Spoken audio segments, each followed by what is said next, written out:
आप ही करोगे। नित्यानंद आज्ञा दिला यहाँ गौड़ देशे अनर्गल प्रेम भक्ति करियो प्रकाशे। और नित्यानंद को भी आज्ञा दी कि देखो नित्यानंद प्रभु आपने जो है गौड़ देश में जाके अनर्गल प्रेम भक्ति करिया प्रकाश, आपने रुकना नहीं, नॉन स्टॉप आपने वहां पे हरि नाम का प्रेम भक्ति का प्रकाश करना है। ये दायित्व तो आपका है, ये आप ही कर सकते हो। और साथ में उनको रामदास, गदाधर दास इत्यादि ये सब लोगों को बोला कि आप सब नित्यानंद प्रभु को असिस्ट करोगे और इनके साथ ये यहाँ प्रेम भक्ति का प्रकाश करोगे। और महाप्रभु ने नित्यानंद प्रभु को बोला, सुनो, मध्य मध्य आमी तुम्हार निकट याइबा, अलक्षिते रहिया तुम्हार नित्य देखिबा। और ध्यान से सुनो, बीच बीच में मैं तुम्हारे पास आऊंगा। समझ रहे हो, ये महाप्रभु की बड़ी गुई इंस्ट्रक्शंस हैं, जो हम बाद में भी, अभी ये लोग हम बोलते हैं ना कि 4 स्थान पे महाप्रभु हैं, उसमें से एक कहाँ है, जहाँ जहाँ नित्यानंद प्रभु नृत्य करेंगे। तो वो यही बोल रहे हैं, मध्य मध्य आमी तुम्हार निकट यहीवा, अलक्षिते रहिया। अलक्षित मतलब मैं छुप के रहूंगा, तुम्हार नृत्य देखीवा, तुम्हारे नृत्य को मैं देखूंगा।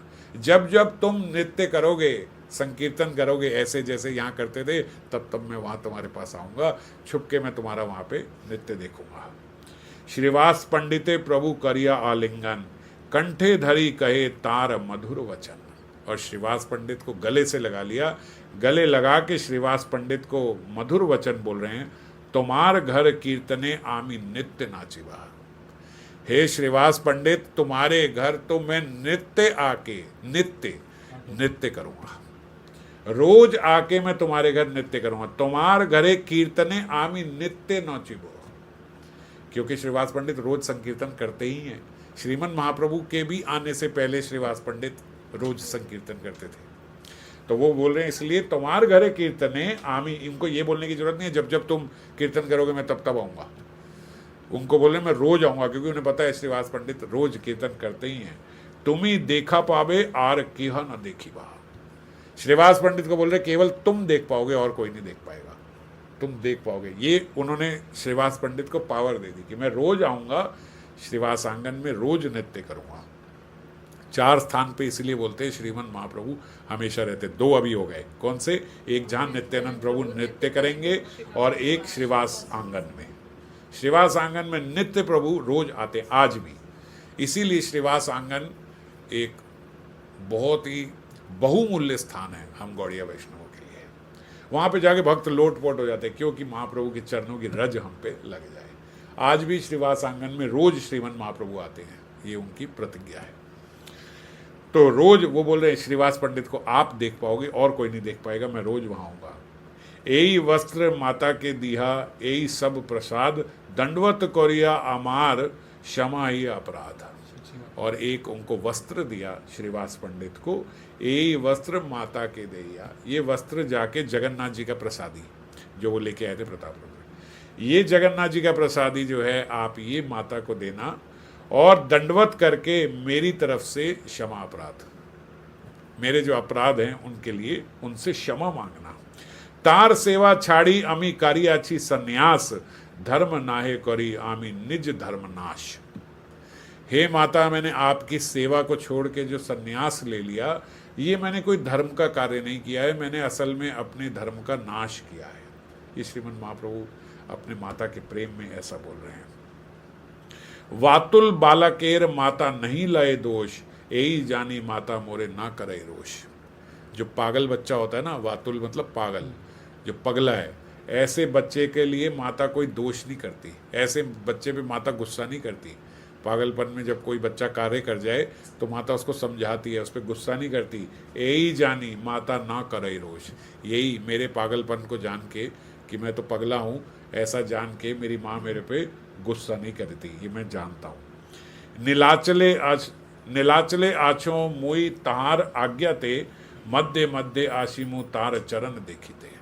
आप ही की आज्ञा से, माता को बोलना, आप ही की आज्ञा से मैं नीलाचल में रह रहा हूँ। क्योंकि श्रीमन महाप्रभु वृंदावन जाना चाहते थे सन्यास लेके, तो माता ने उन्हें कहा कि अगर जाना ही है तो आप वृंदावन ना जाके आप नीलाचल चले जाओ।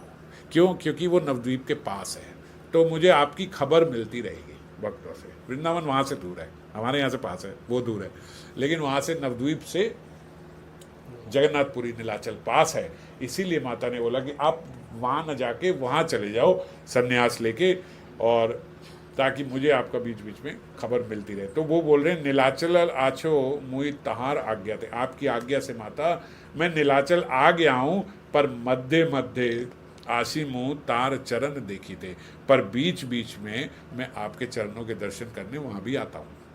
ये श्रीवास पंडित को वो बोल रहे हैं कि आप उनको जाके बताना, नित्य यही देखी मुई तहार चरणे, स्फूर्ति ज्ञाने ते हो तहा सत्य नहीं माने। मैं वहाँ पे नित्य रूप से जाता हूँ अपनी माता के चरणों के दर्शन करने, और कई बारी मेरी माता को ऐसा रियलाइज भी हो जाता है, वो मेरी प्रेजेंस फील करता पाती है। नित्य यही देखी मुई तहार चरणे, स्फूर्ति ज्ञाने ते हो, उनको स्फूर्ति तो होती है कि मैं आ गया हूँ, मेरी माँ को भी पता लगता है, पर वो इस पे विश्वास नहीं करती। तेहो ता सत्य नहीं माने, लेकिन उन्हें लगता नहीं ये मेरा वहम है, ऐसे थोड़े ना आ जाएगा गौरांग यहाँ पे। तो वो अपने बच्चे पे भगवत बुद्धि थोड़े रखती हैं, तो उन्हें ऐसा ही लगता है कि नहीं ऐसे कहाँ आ जाएगा। तो बोलते जब भी मैं जाता हूँ उनके चरण स्पर्श करता हूँ, मेरी माँ को आभास तो हो जाता है कि मैं आ गया हूँ, लेकिन फिर वो ऐसे कहते कि नहीं आया होगा, मेरे को ऐसा वहम लग रहा होगा। तो एक दिन शालिग्राम जी को माता सची भोग लगा रही थी, ये महाप्रभु बता रहे हैं श्रीवास पंडित को वहीं पे कि एक दिन मैया शालिग्राम जी को भोग लगा रही थी, और बहुत सारे भोग 56 भोग उन्होंने शालिग्राम जी को लगाए, जैसे आप सब लोग आज यहाँ लगा रहे हो। तो ऐसा 56 भोग, बहुत सारी चीज़ें बना के उन्होंने शालिग्राम जी को भोग लगाई। प्रसाद लैया कोले करेन क्रंदन, निमायर प्रिय मोरे ये सब व्यंजन। और सब भोग लगाने के बाद मेरी माता जो है वो उस प्रसाद को लेके अपनी गोदी में बैठ गई और जोर जोर से रोने लगी। प्रसाद लैया कोले करेन क्रंदन, जोर जोर की माता रोने लगी कि निमायर प्रियर मोरा, अरे ये सब तो निमाई को बहुत पसंद है। जब मैं पहले लगाती थी तो निमाई चट चट करके सब कुछ खा जाता था, ये उसको बहुत पसंद है, ये सारे व्यंजन उसे बहुत पसंद है। निमाई नाहिक एथा के करे भोजन, अब वो यहाँ है ही नहीं तो ये भोजन कौन करेगा, ये सारा जो 56 भोग है ये सब कौन पाएगा, कैसे पाएगा, क्योंकि अब तो निमाई है नहीं। मोर ध्याने अश्रु जले बायर नयन, उनके नयन जो हैं वो बहते हैं मुझे याद कर करके। और जब वो ऐसे रोती है ना तो वो श्रीवास पंडित को बोल रहे हैं शीघ्र यैया मोई सब करीनु भक्षण, मैं शीघ्र यहाँ से खिंचा चला जाता हूँ और मैं तुरंत उनके पास पहुँच जाता हूँ और मैं सारा प्रसाद वहाँ पे पा लेता हूँ। शून्य प्रसाद देखी अश्रु करिया मार्जन, और जब मेरी माता देखती है कि तो सारा प्रसाद खत्म हो गया, जो 56 भोग में अभी देख रही थी कि ये सारा तो निमाई पा जाता था, अब तो वो है नहीं, अब कौन पाएगा। और जब वो फिर ऐसे आंखों से खूब आंसू आ रही है और जब आंसू पोंछ के देखती है तो देखती है कि सब खत्म, सारी प्लेटें खाली हैं, वहाँ कुछ पड़ा ही नहीं है। तो महाप्रभु बोल रहे हैं मैं शीघ्रता से मैं गया और मैंने सारा प्रसाद वहाँ जाके पा लिया। और वो हैरान होने लगी कि ये सारी प्लेटें खाली कैसे हो गई। अब उन्हें ये लगा कि ये सारा कौन खा गया, निमाई तो यहाँ है ही नहीं। तो उन्हें डाउट होने लगा कि क्या ये बाल गोपाल खा गए, जो बाल गोपाल भी साथ में उनके थे, क्या ये बाल गोपाल सब कुछ खा गए। फिर वो हैरान होने लगे कि नहीं, बाल गोपाल ने तो नहीं खाया था, अभी तो 56 भोग लग गया था तो मैंने सब देखा था कि यहाँ पे सब था। फिर वो सोचती हैं कि ज़रूर कोई पशु आ गया होगा, जब मैं रो रही थी कोई जानवर आ गया होगा और उसने आके सारा खा लिया होगा। फिर सोचती है कि नहीं, शायद मुझसे ही गलती हो गई होगी, मैं बूढ़ी हो गई हूँ, मैं वृद्ध हो गई हूँ, मुझसे गलती हो गई होगी, मैंने खाली प्लेटें ही रख दी होंगी, मैंने भोग रखा ही नहीं होगा, मैंने ये अब एकदम से व्यक्ति हैरान हो जाएगा, अभी आप जाओ और 56 भोग में कुछ है ही नहीं, तो ऐसे लगेगा कि शायद मैंने खाली प्लेटें ही रख दी होंगी, क्या हुआ होगा। अब आप कहो अंदर, तो इतनी अंदर पशु कैसे आ जाएगा, बाल गोपाल कैसे खा जाएंगे, अभी तक तो नहीं खाया था उन्होंने जब सारा मैंने भोग लगा दिया था, तो क्या हुआ होगा, तो मैंने खाली प्लेटें रख दी होंगी, मैंने उसमें कुछ रखा ही नहीं होगा। और फिर जब वो अंदर जाके देखती हैं किचन में तो देखती हैं कि वहाँ भी प्रसाद नहीं है, तो बहुत थोड़ा थोड़ा सा पड़ा है, क्योंकि जितना बनाया पता लगता है कि इतना बनाया था, तो सारा तो वहाँ रखा था, यहाँ तो थोड़ा थोड़ा पड़ा है। तो फिर देखती हैं कि यहाँ तो लेकिन उतना प्रसाद है ही नहीं, तो खाली प्लेटें तो नहीं रखी, इसका मतलब यहाँ से गई हैं। तो ईशान जो हैं वो उनके सेवक है ना, महाप्रभु ने वहाँ पे, तो ईशान ठाकुर जो हैं उनको वो हैरान होके बोलती हैं कि सुनो, आप ये वापस से सारी जगह साफ करो, ये जितना यहाँ जहाँ महाप्रसाद रखा था ये सारी जगह वापस पे आ रखो, मैं अपने गोपाल को दोबारा से भोग लगाऊंगी, मेरा गोपाल शायद भूखा रह गया, मैंने भोग लगाया ही नहीं। और फिर सारा जो अंदर किचन में पड़ा हुआ था वो सारा मैया लेके आई और सारा माता ने फिर वहाँ भोग लगाया। और जब उन्होंने फिर भोग लगाया मैं फिर वहाँ आके मैंने सारा पाया। श्रीमन महाप्रभु बोले कि जो भी वो बनाती हैं मैं वहाँ पे जाके पाता हूँ। मेरी माता को अंदर से आभास तो होता है कि मैं पाता हूँ, पर बाहर से उसको फिर ऐसा ही लगता है कि नहीं वो आ नहीं सकता। वो मेरी सुगंध भी ले लेती है, उन्हें पता लग जाता है कि ये निमाई आ गया, लेकिन फिर उनको ऐसा लगता है कि नहीं वो आ नहीं सकता, इसलिए वो रोती हैं। तो एक ऐसा ही बोलते, बिल्कुल एक ऐसा इंसिडेंट जो है दशहरे वाले दिन भी हुआ था। महाप्रभु बोल रहे हैं ऐसा दशहरे में भी हुआ था, तुम उनसे जाके पूछना, ये सब बात उनसे पूछना कि दशहरा पे ये सब हुआ था ना, ये सारी बात उनसे जाके पूछना। एते के कहिता प्रभु विहल हाइला, लोक विदाय करिता प्रभु धारिय धैर्यला। अब क्योंकि सबको विदा करना है इसलिए प्रभु थोड़ा धैर्य धारण कर रहे हैं, नहीं तो प्रभु भी विहल हो गए थे। श्रीवास पंडित को बोल रहे हैं आप जाओ जाके उनसे पूछना, ये सारी बात पूछना, ये हुआ था ना, क्योंकि अब ये तो महाप्रभु तो यहाँ है ना, वो यहाँ रह के ये सब बात बता रहे हैं कि वहाँ ऐसा हुआ, माता ने ऐसे सोचा कि कोई पशु आ गया होगा। उन्होंने बोला ये सब दशमी विजयदशमी वाले दिन हुआ था, ये दशहरा में उन्होंने भोग लगाया था, ये सब हुआ था। श्रीवास पंडित आप वहाँ जाना और माता को पूछना ये सब हुआ था ना, फिर उन्हें विश्वास हो जाएगा कि मैं आया था, और उन्हें बताना कि मैंने आपको ये सब बताया है, ताकि उन्हें विश्वास हो जाए कि वो मैं ही था, वो उनका वहम नहीं था। ऐसे प्रभु विहल हो गए, फिर अचानक से धैर्य धारण किया कि सबको भेजना है, इतना उसमें बहना नहीं है। फिर धैर्य धारण करके बोले राघव पंडिते कहीन वचन सरस, तुम्हार शुद्ध प्रेमे आमी है तुम्हार वश। अब उनको श्रीवास पंडित, पहले अद्वैताचार्य, फिर नित्यानंद प्रभु, फिर श्रीवास पंडित से बात करी। अब श्रीवास पंडित के बाद राघव पंडित को बोल रहे हैं, राघव पंडित कहीन वचन सरस, बड़े मधुर वचन राघव पंडित को बोल रहे हैं, तुम्हार शुद्ध प्रेमे आमी है तुम्हार वश। हे राघव पंडित, तुम्हारा इतना शुद्ध प्रेम है कि तुम्हारे इस शुद्ध प्रेम के वजह से मैं तुम्हारे वश में हूं, पूर्ण रूप से तुमने मुझे वश में कर रखा है। राघव पंडित जेहार कृष्ण सेवार कथा सुना सर्वजन, ये सारे इनकी बोल रहे हैं, इनकी मैं तुम्हें बात बताता हूं, ये राघव पंडित की सारे लोग जरा ध्यान से सुनो। श्रीमन महाप्रभु बोल रहे हैं कि मैं तुम्हें इनकी बात बताता हूं, सब लोग ध्यान से सुनो, ये राघव पंडित किस प्रकार से भजन करते हैं। ये इनकी एक इंसिडेंस बता रहे हैं कि ये नारियल पानी भोग लगाते हैं अपने ठाकुर को, राघव पंडित। इनके घर के पास कई 100,000 वृक्ष हैं। ये सब कौन बोल रहा है? ये सब श्रीमन महाप्रभु बता रहे हैं कि ये राघव पंडित जो हैं इनके पास कई 100 कई हजार वृक्ष हैं नारियल के। नवद्वीप में तो हर जगह नारियल के वृक्ष होते हैं, मगर वहाँ से नारियल लेके ये भोग नहीं लगाते, क्योंकि ये कहते हैं वहाँ के नारियल का पानी खारा है, उसका पानी थोड़ा खारा होता है। तो कई किलोमीटर दूर जाके, लगभग 20 मील दूर जो नारियल के वृक्ष हैं, वहाँ के नारियल का पानी मीठा है। हम देखते हैं ना, कई नारियल का पानी एकदम खारा होता है, कई नारियल के पानी बड़ा मीठा होता है।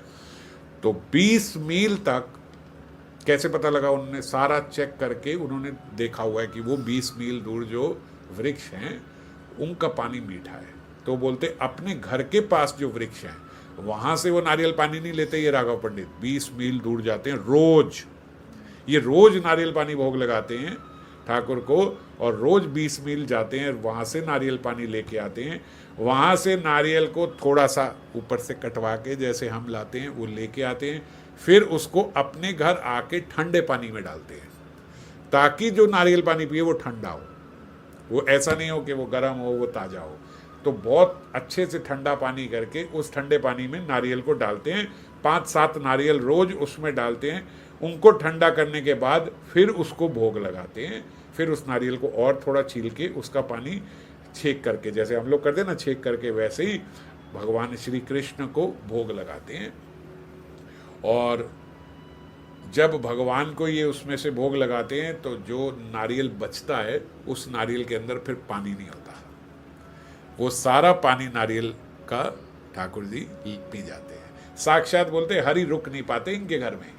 जिस प्रेम से ये नारियल पानी लेके आते हैं, 7 नारियल रखे, सातों के सातों नारियल खाली हो जाते हैं। और उसके बाद वो सारा जब ये देखते हैं कि ये सारा लिया हुआ है तो ये उस नारियल को तोड़ते हैं, उसके बीच में से मलाई निकालते हैं और उसकी मलाई को फिर प्लेट में रख के फिर ठाकुर जी को भोग लगाते हैं कि अब ये आप मलाई खाओ, आपने पानी भी लिया।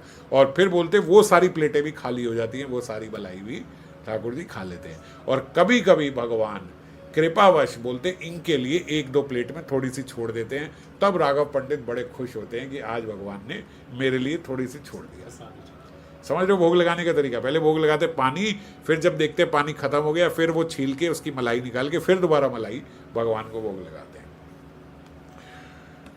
और कई बारी वो बोलते भगवान उनके लिए वो थोड़ी सी मलाई छोड़ देते हैं। एक बारी की बात है, ये महाप्रभु ही बता रहे हैं, एक बारी की बात है, 10 नारियल जो हैं इनके सेवक लेके खड़े हुए थे, इनके घर में जो सर्वेंट है वो लेके खड़े हुए थे। अभी भगवान को भोग लगने में समय था, तो वो सेवक जो है वो दरवाजे में बीच में खड़ा हुआ था, जैसे ये दरवाजा है ना ऐसे बीच में खड़ा हुआ था। 10 नारियल उसने हाथ में पकड़े हुए हैं, तो ऐसे पकड़ के खड़ा हुआ था, सारे के सब नारियल जो है अभी भोग लगने।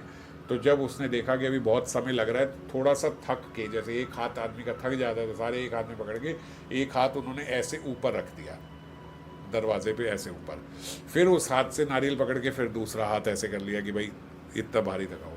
राघव पंडित ने देखा कि इन्होंने ऐसे हाथ को ऊपर रखा, फिर ऐसे हाथ को नारियल में वापस छुआ दिया। राघव पंडित ने कहा ये भोग नहीं लगेंगे। उसने बोला क्या हुआ? बोले आपने दरवाजे पे खड़े होके ऊपर हाथ लगाया, सब लोग यहाँ दरवाजे से आते जाते हैं, आते जाते उनकी धूल उड़ती होगी, तो जब धूल उड़ेगी तो दरवाजे के ऊपर भी लग जाएगी। वही हाथ आपने उस पर रखा और वो धूल वाला हाथ आपने फिर उस पर नारियल पे रख दिया, तो अब ये तो भोग नहीं लगेगा। अब क्या करें? अब 20 मील दूर से आए हैं, वो नारियल उन्होंने कहा आप रखो। वापस 20 मील गए, वो नारियल दोबारा से 5-10 नारियल लेके आए और वो 10 नारियल ला के फिर उन्होंने वो वाले नारियल जो हैं वो भगवान को भोग लगाए। समझ रहे हो? तो जो उनके जरा से हाथ लग गए थे, ये नहीं कि अब ये धुल जाएगा, क्योंकि वो खुल चुका है, वो तो बिल्कुल भोग लगने के लिए आया था, उसको छोड़ के राघव पंडित ने भगवान को वो भोगना। और ऐसे ही श्रीमन महाप्रभु बोल रहे, ऐसे सिर्फ नारियल नहीं, ऐसे ये रोज केले भी भोग लगाते हैं, ऐसे ये रोज संतरे भोग लगाते हैं, ऐसे ही ये रोज कटहल, आम, ये सब चीज़ें ऐसे कहाँ से लाते हैं? बोले कटहल उस जगह का सबसे बढ़िया होता है, वो उस बगीचे में जाके वहाँ से कटहल। आम कहाँ का? आम वहाँ का बढ़िया होता है। 20 मील नारियल लेने, इधर 10 मील, उधर सब जगह से जो जो चीज़ बेस्ट मिलती है ना। जैसे आप लोग आज सोचते हो ना कि भैया वो वहाँ की साउथ इंडियन मिठाई अच्छी मिलती है, यहाँ का ये चमचम अच्छी मिलती है, यहाँ का घेवर अच्छा मिलता है। हम लोग क्या करते हैं? जोमेटो पे ऑर्डर किया, फुस आ गया। तो उस समय राघव पंडित क्या करते थे? वो भागते थे 20 मील इधर, यहाँ से संतरा अच्छा मिलता है, यहाँ से केला अच्छा। ऐसे नहीं कि एक ही ठेले में गए, चलो भाई केले कैसे दिए, वो दिए, चलो फटाफट। और जनरली लोग तो ऐसे करते हैं कि भैया मंदिर के लिए देने, इतने महंगे देने की जरूरत नहीं है, सस्ते वाले दे दें, ऐसे बोलते हैं ना, ये सस्ते वाले दे दे मंदिर के लिए। तो ऐसों से भगवान प्रसन्न नहीं होते और ना वो पाते हैं। वो आदमी अपने आप को ही मूर्ख बना रहा है बस।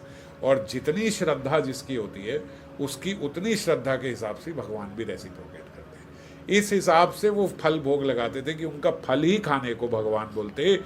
श्रीमन महाप्रभु बोल रहे हैं कृष्ण तत्पर रहते हैं राघव पंडित के हाथ से फल खाने के लिए, सारी जगह से ये सब लेके आते हैं। तो इसीलिए राघव और ऐसे नहीं कि सिर्फ फल लगाते हैं, ऐसे सब्जियां भी लाते हैं, उन सब्जियों को बनाते हैं और उन सब्जियों का भी भोग लगाते हैं। और इतनी सावधानी से सब्जियां लाई भी जाती हैं और इतनी सावधानी से सब्जियां और मिठाई भी घर पे ही बनाई भी जाती है। एई मत प्रेमेर सेवा करे अनुपम, यहाँ देखी सर्वलोकेर जुड़ाए नयन।